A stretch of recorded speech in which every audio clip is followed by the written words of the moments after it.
Hello friends, welcome to ISPCS केंद्र। Friends, इस video में हम बात करने वाले हैं रविंद्रनाथ टैगोर जी के बारे में। इसके पहले हमने बात कर ली है महात्मा गांधी जी के बारे में।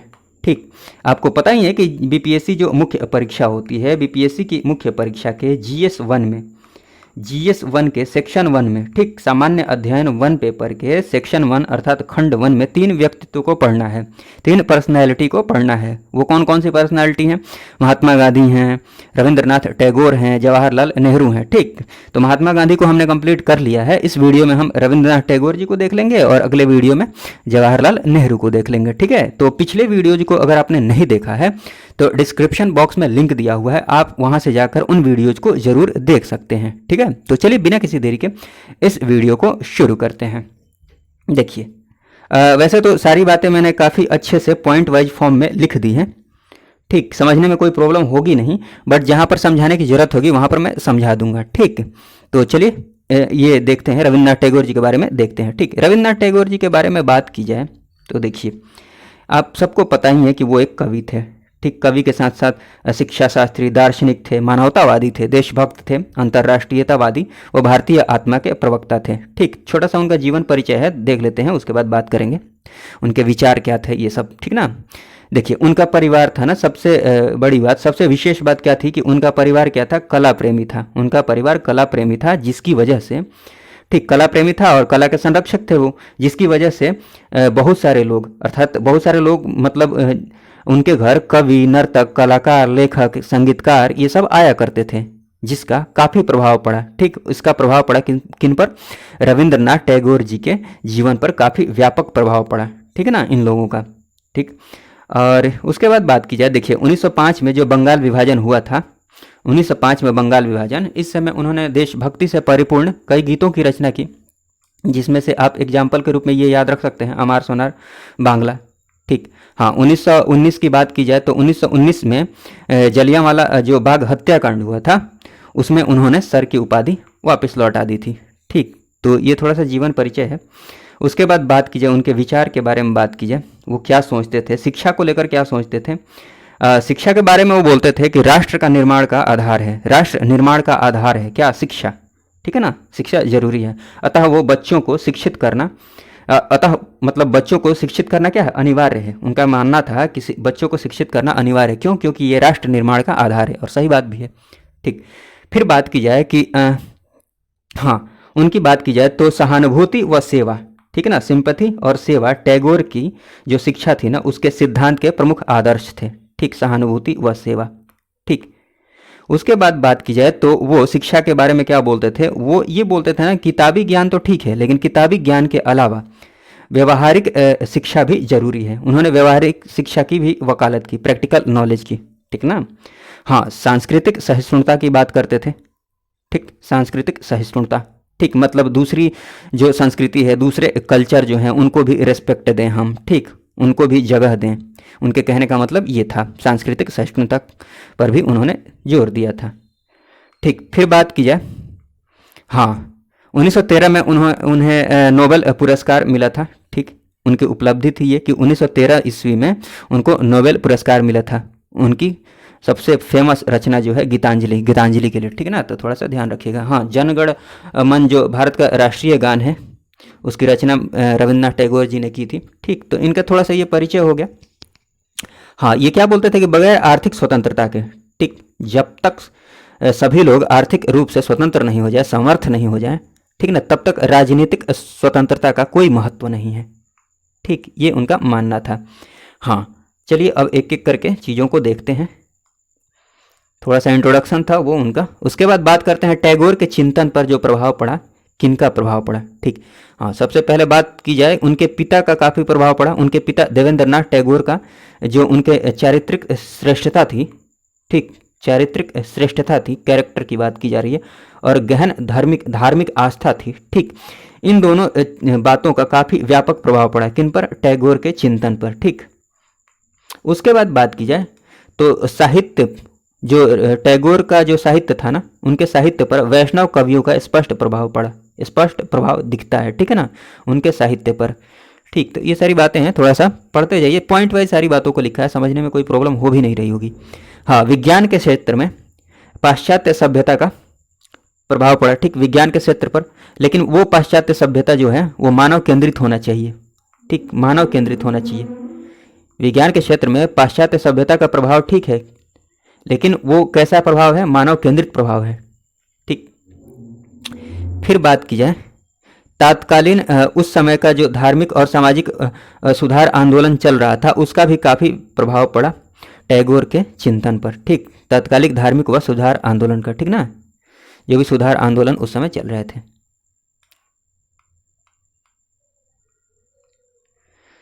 फिर बात की जाए कि टैगोर के शिक्षा, हाँ, शिक्षा से संबंधित अब थोड़ा सा अच्छे से देख लेते हैं शिक्षा पर उनके क्या विचार थे। मोटा मोटी तो हमने इंट्रोडक्शन में देख ही लिया था। एक मिनट, हाँ, देखिए उनका क्या कहना था कि शिक्षा का उद्देश्य, ठीक है ना, शिक्षा का उद्देश्य मनुष्य का पूर्ण विकास करना है, ठीक। शिक्षा का संबंध समाज से होना चाहिए, ठीक ना। शिक्षा आधुनिक समाज के निर्माण की प्रक्रिया है, ठीक। उन्होंने बालकों के शिक्षा ग्रहण के संबंध में स्वतंत्रता पर बल दिया, ठीक है ना। शिक्षा सबको ग्रहण करना चाहिए, उनके कहने का मतलब ये था, ठीक। तो ये बातें हैं, सिंपल सी बात है। हाँ, शिक्षा में बालक के कलात्मक शक्तियों के विकास हेतु संगीत व चित्रकला को शामिल किया जाना चाहिए, उनका मानना था, ठीक। कलात्मक जो भी आर्ट्स हैं, ठीक ना, कलात्मक शक्तियों के विकास के लिए, ठीक, संगीत व चित्रकला को भी शामिल किया जाना चाहिए जो शिक्षा का पाठ्यक्रम है। आगे हम देख लेंगे कि वो पाठ्यक्रम में क्या क्या शामिल करना चाहते थे। देखिए और क्या क्या बातें थीं उनके विचार की बात की जाए शिक्षा को लेकर, तो शिक्षा का माध्यम मातृभाषा हो, उनका मानना था कि शिक्षा का जो माध्यम हो वो मातृभाषा हो, क्योंकि विदेशी भाषा में नैतिक मूल्यों की प्राप्ति संभव नहीं है, ठीक है ना। नैतिक मूल्यों की जो भी वैल्यू है वो संभव नहीं है विदेशी भाषा में, इसलिए वो चाहते थे कि मातृभाषा में विकास हो। सही बात भी है। हाँ, शिक्षा का उद्देश्य जो होना चाहिए मानव मात्र का कल्याण होना चाहिए, ठीक, मानव मात्र का कल्याण होना चाहिए। और शिक्षा में उन्होंने शारीरिक दंड को स्थान नहीं दिया है, वो इसकी वकालत नहीं करते थे कि दंड देना चाहिए, शारीरिक दंड देना चाहिए, ठीक है ना। तो शिक्षा में शारीरिक दंड का कोई स्थान नहीं होना चाहिए उनके अनुसार, ठीक। पाठ्यक्रम में क्या क्या शामिल किया जाना चाहिए, तो ये सब देख सकते हैं एक नज़र। इतिहास, विज्ञान, भूगोल, साहित्य, नाट्यकला, भ्रमण, बागवानी, ठीक, प्रयोगशाला कार्य, ठीक, प्रैक्टिकल वर्क, और चित्रकला, हस्तकला, बुनाई, रंगाई, इन सब चीज़ों को शामिल किया जाना चाहिए, उनका मानना था, ठीक। उनका कहना था कि इन सब चीज़ों को शामिल किया जाना चाहिए। भ्रमण के साथ पढ़ना, भ्रमण करते हुए पढ़ना, ठीक, घूमते घूमते, ठीक। फिर बात की जाए, ठीक है, अध्यापक तो जरूरी है, अध्यापक को शिक्षा का आधार माना, ठीक। अध्यापक का कार्य जो है ना, छात्र छात्राओं का मार्गदर्शन करना तथा उन्हें प्रेरणा प्रदान करना है, ठीक। ये तो सब आप भी जानते हैं, ये उनका मानना था कि अध्यापक का कार्य है छात्र छात्राओं का मार्गदर्शन करना, ठीक है।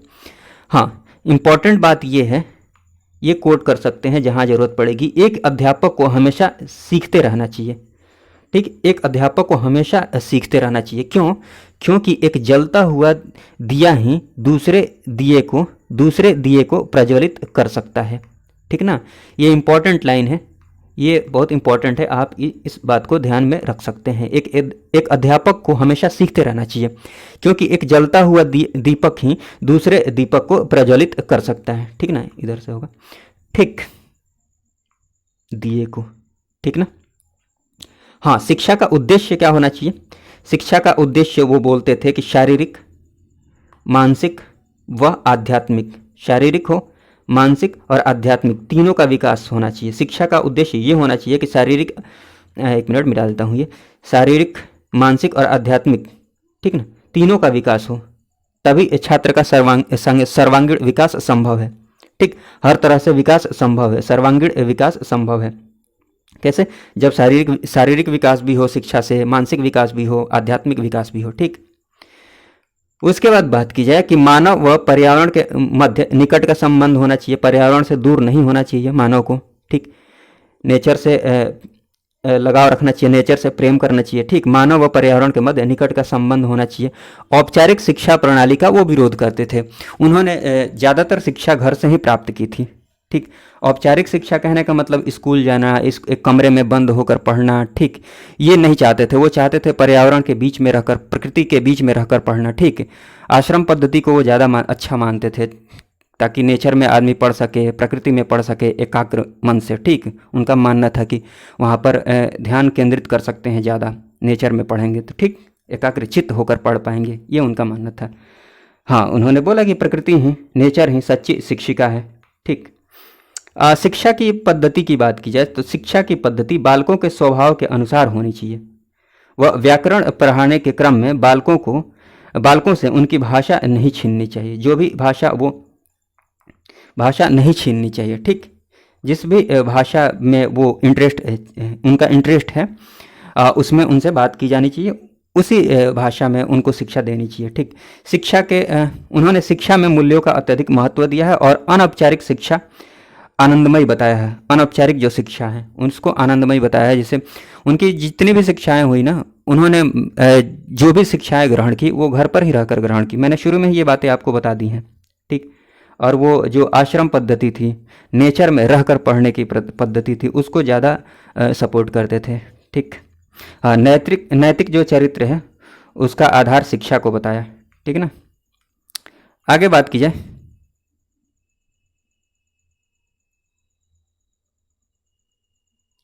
ये सारी बातें आप पढ़ लीजिएगा। टैगोर के जो राष्ट्रवाद और अंतर्राष्ट्रीयतावादी को लेकर उनके क्या कॉन्सेप्ट थे, उनका क्या विचार था, क्या अवधारणा थी, ये थोड़ा सा देख लेते हैं। टैगोर राष्ट्रवादी के साथ साथ अंतर्राष्ट्रवादी भी थे, ठीक। संकुचित राष्ट्रवाद में उनका विश्वास नहीं था, ठीक। उनका दृष्टिकोण विश्व भ्रातृत्व में था, ठीक ना, विश्व भ्रातृत्व में था, ठीक। मतलब भाईचारे में था, विश्व के भाईचारे माने सब भाई हैं, ठीक। ये नहीं कि अपने देश के ही लोग भाई भाई हैं, ठीक। तो इसीलिए वह राष्ट्रवादी के साथ साथ अंतर्राष्ट्रवादी भी थे, ठीक। हाँ, साम्राज्यवाद से वो घृणा करते थे और स्वदेशी उद्योग व कला को प्रोत्साहन हेतु उन्होंने काफ़ी प्रयास किया। स्वदेशी जो उद्योग है और कला है उसके प्रोत्साहन हेतु उन्होंने प्रयास किया, ठीक। टैगोर के अनुसार राष्ट्रवाद का क्या अर्थ होना चाहिए? देखिए, टैगोर के अनुसार राष्ट्रवाद का अर्थ ये है, अपने देश की सभ्यता, संस्कृति, कला, संगीत, साहित्य, परंपरा के प्रति श्रद्धापूर्ण समर्पण होना चाहिए, ठीक। मतलब टैगोर के अनुसार राष्ट्रवाद का यही मतलब है कि अपने देश की सभ्यता, जो भी संस्कृति है, कला है, संगीत है, साहित्य है, परंपरा है, इनके प्रति श्रद्धापूर्ण समर्पण होना चाहिए, श्रद्धापूर्ण समर्पण होना चाहिए। समझ रहे हैं ना आप, ठीक। उसके बाद बात की जाए श्रद्धापूर्ण समर्पण के बाद आध्यात्मिक मानवतावाद की अवधारणा का उन्होंने समर्थन किया, ठीक। आध्यात्मिक यहाँ पर थोड़ा सा दीजिएगा ध्यान। हाँ, उसके बाद बात की जाए तो सामाजिक संघर्ष, ठीक। सामाजिक जो संघर्ष है, जातीय उग्रता है, धार्मिक उन्माद है, राजनीतिक संकीर्णता है, ठीक, तथा सांप्रदायिकता के रूप में राष्ट्रवाद को स्वीकार नहीं किया। ये सब राष्ट्रवाद नहीं है उनके अनुसार, और ये बात सही भी है, तो ये थोड़ा सा ध्यान रखिएगा ये बात, ठीक ना। सामाजिक संघर्ष हो गया, ठीक, समाज के अंदर जो भी संघर्ष चल रहा है, ठीक। जातीय उग्रता हो गई, जाति को लेकर। धार्मिक उन्माद हो गया, ठीक। राजनीतिक संकीर्णता हो गई, तथा सांप्रदायिकता के रूप में राष्ट्रवाद को उन्होंने स्वीकार नहीं किया। हाँ, वह विश्व बंधुत्व से ओतप्रोत सच्चे अंतर्राष्ट्रवादी थे। शुरू में ही हमने बात कर ली है, इसके पहले जो एक दो पॉइंट्स पहले जो पॉइंट था इसी से रिलेटेड था, ठीक। तो वो ध्यान में रखें या फिर ये ध्यान में रखें, ठीक। वह विश्व बंधुत्व से ओतप्रोत सच्चे अंतर्राष्ट्रवादी थे, ठीक ना। विश्व सरकार की कल्पना उन्होंने की थी, ठीक। उसके बाद उनके अनुसार यदि प्राच्य, ठीक, वह चाहे प्राच्य की बात की जाए, वह पाश्चात्य सभ्यताओं को बात की जाए तो उनको मिश्रित कर दिया जाए, तो उनका मानना था कि अगर इनको मिला दिया जाता है तो क्या होगा, विश्व शांति, विश्व एकता और विश्व सरकार की स्थापना, ठीक, इसका संभव हो पाना आसान हो जाएगा। ये संभव हो जाएगा, विश्व शांति रहेगी, विश्व की एकता बनी रहेगी, ठीक। उसके बाद बात की जाए तो इसी आदर्श कल्पना को साकार करने हेतु उन्होंने यही जो कॉन्सेप्ट है, इसको साकार करने के लिए, इसी आदर्श कल्पना को साकार करने हेतु उन्होंने विश्व भारती की स्थापना की 1921 में, ठीक।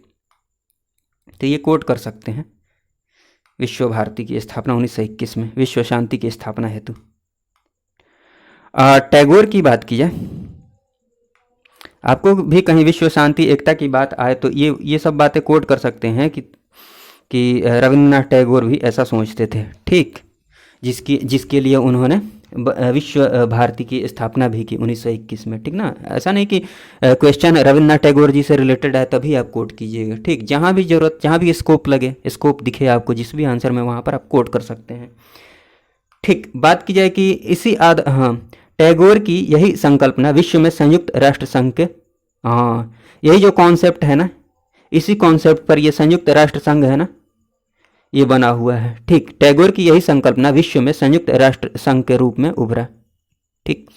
प्रत्येक राष्ट्र व व्यक्ति को उसके गौरवशाली व्यक्तित्व के विकास हेतु अधिकार होना चाहिए। हर राष्ट्र को व व्यक्ति को, जो भी राष्ट्र हैं और व्यक्ति है, उनको उनके जो गौरवशाली व्यक्तित्व है, उनका जो व्यक्तित्व है, उनके विकास के लिए अधिकार होना चाहिए, ठीक। उनके अपने विकास का अधिकार होना चाहिए, ठीक, उनका विकास होने देना चाहिए जो भी उनका व्यक्तित्व है।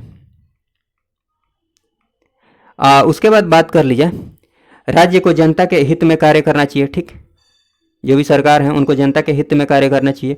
और टैगोर के अनुसार अंतर्राष्ट्रीयतावाद के माध्यम से विश्व के विभिन्न संस्कृतियों का संगम कराकर एक नवीन संस्कृति का विकास जो सभी को पूजनीय व विश्व मानवता के समग्र विकास में सहायक है, ऐसा किया जाना चाहिए, ठीक। सभी, ये तो मैं पहले भी बता चुका हूँ ना, तो वही बात है, ठीक। तो ये बात भी ध्यान में रखेंगे तो चलेगा कि टैगोर के अनुसार अंतर्राष्ट्रीयतावाद के माध्यम से, इसके माध्यम से, ठीक, राष्ट्रीयतावाद ही नहीं, अंतर्राष्ट्रीयतावाद के माध्यम से, माने ऐसा नहीं कि राष्ट्र प्रेम ही हो खाली, ठीक, पूरे विश्व से प्रेम करें। उनके कहने का मतलब ये हुआ कि अंतर्राष्ट्रीयतावाद के माध्यम से विश्व के विभिन्न संस्कृतियों को मिलाकर एक नवीन संस्कृति का विकास किया जा सकता है, ठीक, जो कि सभी को पूजनीय व विश्व मानवता के समग्र विकास में सहायक होगा।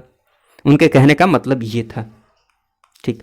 फिर बात की जाए, कुछ और बातें हैं, राष्ट्रवाद की बात की जाए तो देखिए, टैगोर जो विश्वास करते थे, एक मिनट, टैगोर विश्वास करते थे कि राष्ट्रवाद का सच्चा व बुद्धिमत्तापूर्ण अर्थ यह है, टैगोर विश्वास करते थे कि राष्ट्रवाद का सच्चा व बुद्धिमत्तापूर्ण अर्थ क्या है। देखिए वो देख लेते हैं एक एक करके। देखिए पीछे जो हमने देख लिया है, पीछे जो भी पॉइंट्स हमने देखे हैं उतना भी ध्यान में रखते हैं तो चलेगा। ये मैंने एक्स्ट्रा में बातें लिखी हैं तो ये भी आप देख सकते हैं या फिर उतना पर भी चलेगा, बट ये देख लीजिएगा तो ठीक ही रहेगा। एक नज़र देख लीजिए, थोड़ा सा है, अब वीडियो ख़त्म होने को है। हाँ, तो क्या बोलते थे, एक मिनट, टैगोर विश्वास करते थे कि राष्ट्रवाद का सच्चा व बुद्धिमत्तापूर्ण अर्थ क्या है। सच्चा अर्थ क्या है राष्ट्रवाद का? राष्ट्रवाद का सच्चा अर्थ यह है कि सभी भारतवासियों को आपस में मिलजुल कर पवित्रतापूर्वक, स्वतंत्रतापूर्वक व पूर्णतया अपने तरीके से जैसा भी जीवन जीना चाहते हैं वैसा जीवन यापन करना चाहिए, ठीक, करने देना चाहिए, ठीक। तो आप ध्यान में रखिएगा, ये अपनी बौद्धिक क्षमता का अनुसरण करते रहना चाहिए, ठीक। हाँ, विशिष्ट सांस्कृतिक गुणों का विकास करने हेतु विशिष्ट जो सांस्कृतिक गुण हैं उनका विकास करते हुए उच्चतम पूर्णता को प्राप्त करना, ये राष्ट्रवाद है। ये सब राष्ट्रवाद है, ऐसा करते हैं तो ये राष्ट्रवाद है, ठीक। आखिर में एक पॉइंट ये देख सकते हैं कि टैगोर के राष्ट्रवाद का सिद्धांत अमेरिका के राष्ट्रपति स्वर्गीय अब्राहम लिंकन के शब्दों की याद दिलाता है। वो क्या बोलते थे कि किसी के प्रति ईर्ष्या व द्वेष मत रखो, ठीक। उनके वाक्य की याद दिलाता है कि किसी के प्रति ईर्ष्या व द्वेष मत रखो, सभी के प्रति दयालु बनो, ठीक है। अच्छाई के प्रति अडिग रहो और जैसा ईश्वर हमें अच्छा देखने का अधिकार प्रदान करता है उसे स्वीकार करो। तो आओ हम अपना कार्य पूर्ण करने के लिए संघर्ष करें, ठीक। तो ये बात है, आप मन करे तो ये ध्यान में रख सकते हैं, ना भी रखेंगे तो चलेगा। पीछे बहुत सारी बातें हो चुकी हैं, उनको आप ध्यान रखेंगे तो काफ़ी है, ठीक है। चलिए, इस वीडियो को देखने के लिए आपका बहुत बहुत धन्यवाद। जय हिंद, जय भारत।